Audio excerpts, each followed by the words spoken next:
Les colons, quand ils sont venus, voilà, ils ont dit que ce qu'on faisait n'était pas bon. Les colons, dans la race, quoi. Ils ont dit que la race caucasienne, notre religion, qu'on pratiquait, n'était pas la bonne. Parce que nous, on avait une religion avant qu'eux, ils arrivent. Quelle était la religion du peuple élu de Dieu? C'était quoi leur religion? Les Israélites? Oui, c'était quoi la religion? Deutéronome 6, c'est le verset 1. Voici les commandements, les commandements, les lois et les ordonnances que l'Éternel, votre Dieu, a commandé de vous enseigner, afin que vous les mettiez en pratique dans le pays dont vous allez prendre possession. Donc, ça c'est quelque chose qu'il faut établir dès le départ. Dieu n'a pas donné d'idéologie de philosophie. Il a donné des commandements, des lois, des statuts d'inconvénients. Les commandements qui sont dans la Bible, c'est ça la culture des Israélites, c'est ça la religion des Israélites.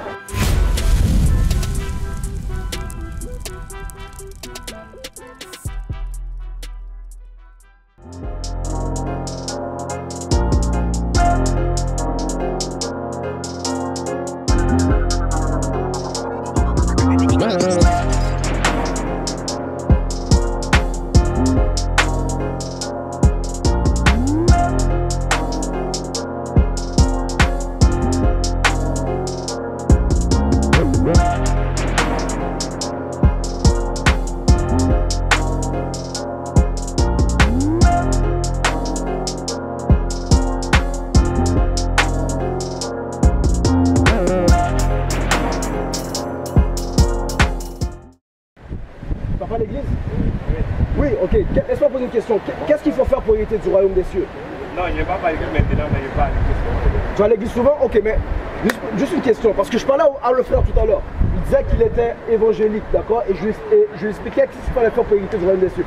Est-ce que notre peuple, ils observent les commandements de Dieu pour hériter du royaume? Tu es chrétien? Je suis chrétien, mais oui, je ne sais pas trop s'il faut aider ça aussi. Pourquoi pas? Pourquoi pas? C'est la raison pour laquelle on est là, c'est pour enseigner à notre peuple qu'il faut qu'il revienne à Dieu. Oui, je suis chrétien, mais aujourd'hui j'ai vu le christianisme à la colonisation. Donc je suis... J'ai pas compris. Tu lis le christianisme à la colonisation. Tu lis? Je relis quoi? Tu relis? Un lien, il lit. Ah, le christianisme avec la colonisation. Mon frère, voilà. Voilà, ce que tu as dit, on l'a ici. Ok? Ce sont toutes les religions liées au christianisme, en lien avec la colonisation. Je suis d'accord avec toi, à 100%. Le terme christianisme n'existe même pas dans la Bible. La Bible parle d'être chrétien. Et ce qui étaient les chrétiens? Les disciples, les juifs. Tu vois ce que je veux dire? Je suis d'accord avec toi. Donc la raison pour laquelle on est là, mon frère, c'est pour... Tu es de quel pays? Cameroun. Tu es du Cameroun. Le frère qui était là vient du Cameroun, ok? Il était évangélique. Je l'ai dit que selon la Bible, c'est un Israélite de la tribu de Juda. Moi-même, je suis évangélique. Tu es évangélique aussi? Ok, bon. Alors, laisse-moi poser une question, mon frère. Ces religions-là, tu viens de le dire, tu lis le christianisme avec la colonisation, c'est pas ça? C'est ça. Mais où est-ce qu'on a appris toutes ces religions-là, mon frère? Ceci étant dit. Oui, tu es évangélique, non? Oui, on a appris ça. Oui. À tous ces colons. Mais est-ce que c'était aussi la vérité? Puisque... Non, c'était pas la vérité. Non. Quand on nous explique, on nous parle du christianisme. Oui. C'est comme si on nous parle alors des âmes qui seront sauvées. On nous étale ça sur une période de 2000 ans, comme si avant on n'existait pas. Quand tu dis avant on n'existait pas, tu parles de chrétien. Quand je parle de... On parle du christianisme comme s'il y a de cela. Ça faisait seulement 2000 ans qu'on connaît Dieu. Je ne sais pas si vous faites un peu, quand je parle, vous comprenez. Oui, je comprends. C'est à partir de Jésus qu'on parle. Oui, je comprends. On dit qu'on sera sauvé par Jésus. Et avant 2000 ans. Ceux qui étaient avant 2000 ans ne seront pas sauvés. Parce que Jésus est né, ça fait 2000 ans selon la Bible. Oui. 2024 ans si on veut. La Bible parle d'une chose spécifique. La Bible parle de l'histoire d'un peuple, ok? Ce sont les Israélites qui ont désobéi à Dieu et qui sont allés en esclavage par bateau, qui se sont fait coloniser et qui ont appris d'autres religions, d'autres idéologies. C'est de ça que la Bible parle principalement. Tu vois ce que je veux dire? Maintenant, concernant ce que tu dis mentionnant le 2000 ans, etc., ça n'interchange pas le fait que... Non, ça va changer. Je vais vous expliquer. Pourquoi que ça change? Parce qu'aujourd'hui, quand je parle si je parle d'une âme que je vais racheter, je vais dire ça comme ça. Je lui demande d'être sauvé. Quand Jésus sera sauvé. Mais je lui parle comme si lui, il n'avait pas de culture religieuse. Pourtant, il a une culture dont la colonisation a banni. Laisse-moi poser une question. Les personnes qui approchent, qui sont-ils? Hein? Est-ce que c'est la race que Dieu dit qui va sauver ou c'est tout le monde? Parce que tu viens de mentionner que... Parce que voilà, si on veut revenir à ça, les colons quand ils sont venus, ils ont dit que ce qu'on faisait n'était pas bon. Les colons? Dans la race, quoi. Ils ont dit que la race caucasienne? Oui. La race caucasienne a dit que ce qu'ils nous ont fait n'était pas bon? Non, c'est que nous, notre religion qu'on pratiquait n'était pas la bonne. Okay. Parce que nous, on avait une religion avant qu'eux, ils arrivent. Quelle était la religion du peuple élu de Dieu? C'était quoi leur religion? Les Israélites? Oui, c'était quoi leur religion? Give me comment psaume? Non. Je vais te montrer c'est quoi la religion des Israélites. Pour le moment, on va établir, parce que là je pense qu'on va un peu à droite à gauche, on va y aller dans une seule direction. Laisse-moi te montrer selon la Bible, c'était quoi la religion des Israélites. Tout d'abord, ok? Deutéronome 6 et le verset 1. Voici les commandements, les commandements, les lois et les ordonnances que l'Éternel, votre Dieu, a commandé de vous enseigner, afin que vous les mettiez en pratique dans le pays dont vous allez prendre possession. Donc ça c'est quelque chose qu'il faut établir dès le départ. Dieu n'a pas donné d'idéologie, de philosophie d'homme. Il a donné des commandements, des lois, des statuts d'ordonnance. Lorsqu'on regarde l'étymologie du terme religion, ça signifie quoi? Ça signifie restreindre. C'est ça qu'à la religion de l'islam. Lorsqu'on regarde l'islam, il y a de la restriction, il y a un petit peu de pureté, etc. L'hindouisme, c'est toutes des religions qui nous font marcher d'une certaine façon. Je veux dire, on a toutes ces religions-là, tout le monde. Ceci étant dit, les commandements qui sont dans la Bible, c'est ça la culture des Israélites, c'est ça la religion des Israélites. Et cette culture-là, cette idéologie-là qui appartient aux Israélites, on s'est détaché de ça. Et à cause qu'on s'est détaché de ça, le peuple du Cameroun, entre autres, et moi, haïtien, on a été en esclavage par bateau.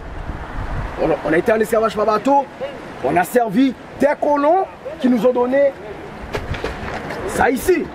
Pourquoi? À cause des religions, quote-unquote, les commandements qu'on a donné. Pardon? Ils nous ont donné quoi? Ils nous ont donné des religions. Oui.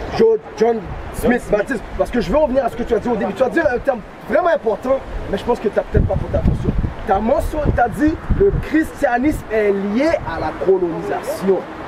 Je ne sais pas si tu as dit ça par hasard. Non, c'est du fond du cœur.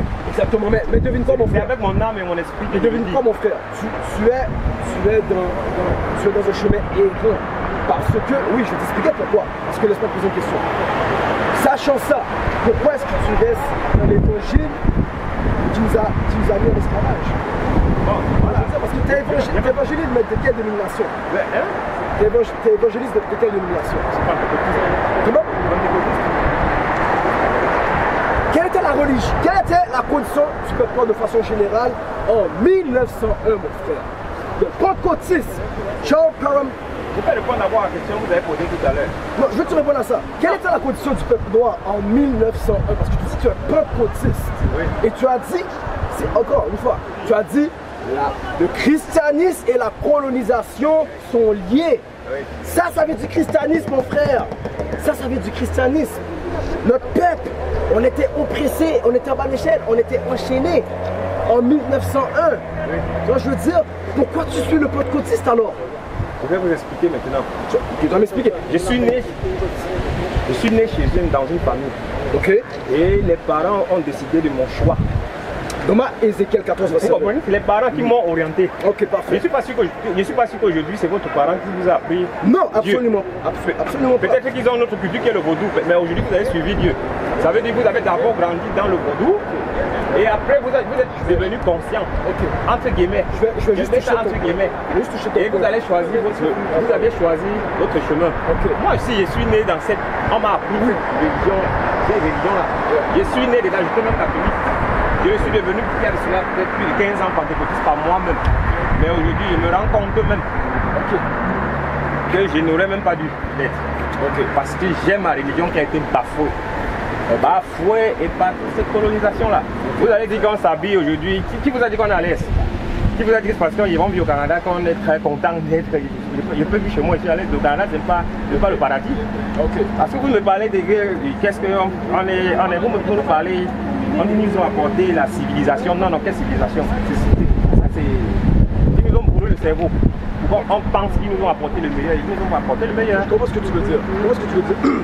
Nous, on n'a pas eu besoin d'eux. Par exemple, je suis de culture bamileke. Culture, pardon? Bamileke, Cameroun. Moi, j'ai déjà entendu ça. Ok. Les Bamileke n'ont jamais entendu la civilisation. Les Français sont venus, ils ont combattu les Français. Et nous sommes un peuple hiérarchisé. Hiérarchisé jusqu'aujourd'hui. On est plus hiérarchisé que ça dit beaucoup de choses, mais je veux juste cibler des points. Tu as mentionné que c'est dans ce que tu as grandi, n'est-ce pas? C'est ce que tu as connu. De la même façon que moi, par exemple, j'ai grandi en tant que baptiste, c'est ce que j'ai connu, n'est-ce pas? Maintenant, la Bible dit qu'à un certain moment, lorsqu'on connaît la vérité ou lorsqu'on connaît la véritable connaissance, voilà ce que la Bible dit. Vraiment, Ézéchiel 14, je vais vraiment toucher ce que la Bible a franchi. Je vais te montrer un exemple. Ézéchiel 14 et le verset 20. Écoute bien, comment tu s'appelles mon frère? Guy Stéphane, enchanté Guy Stéphane. Ézéchiel 14 et le verset 20. Écoute ça bien Guy Stéphane. Et qui eut au milieu de lui Noé. Que la Bible parle de Noé. Okay? On connaît tout le caractère de Noé. Est-ce que les parents de Noé, c'était des parents qui étaient dans l'idolâtrie? Non. C'était dans l'idolâtrie. Noé, c'est Abraham, leurs parents, ils étaient tous dans l'idolâtrie, mais eux, ils ont suivi un chemin différent. Je veux dire, mais laisse-moi t'établir, continue. Daniel et Job, je suis vivant, dit le Seigneur l'Éternel. Il ne sauverait ni fils ni fille. La Bible dit que leurs fils et leurs filles, de Noé, Daniel, et l'autre c'était qui? Job. Et Job, ok, leurs fils et leurs filles ne seront pas sauvés. Là j'ai appris ça à toi par exemple. Si tu as grandi dans une religion, dans une idéologie toute ta vie, ok? La Bible dit que tu ne seras pas sauvé, malgré le fait que tu as suivi cette religion continue. Mais ils sauveraient leur âme par leur justice. La Bible parle que chacun d'entre nous, on doit sauver notre âme par notre propre justice. Reste avant de partir, laisse-moi te montrer ce qui se fait pour du royaume. Verset 19 et le verset 7. Et voici, un homme s'approcha et dit à Jésus, Maître, que je faire de bon pour avoir la vie éternelle? Ça c'est un homme qui vient vers Christ. Il demande à Christ qu'est-ce qu'il faut faire pour hériter du royaume. Continue. Il lui répondit, pourquoi m'interroges-tu sur ce qui est bon? Un seul est bon. Si tu veux entrer dans la vie, observe les commandements. Qu'est-ce que Christ a dit? Observe les commandements. Pour revenir aux commandements. Pour que l'oppression arrête en Afrique. Pour que les Français arrêtent de venir en Afrique pour dépouiller l'Afrique. Pour que les Syriens arrêtent de venir en Haïti pour dépouiller Haïti. Pour que les États-Unis arrêtent d'utiliser et de manipuler Haïti pour que la guerre, le cannibalisme arrête en Haïti. Qu'est-ce qu'il faut faire, lycée encore? Observe les commandements. Il faut observer les commandements, il faut aimer son prochain comme soi-même. Il faut sortir de ces églises qui nous enseignent des mensonges. Il faut sortir de l'islam, il faut sortir de l'hindouisme, il faut sortir du fait de ne pas croire en Dieu. What is a nation? Nation is family. Nation is community. Nation is men leading by example. Nation is women's support. Nation is children with role models. Nation is unity. Nation is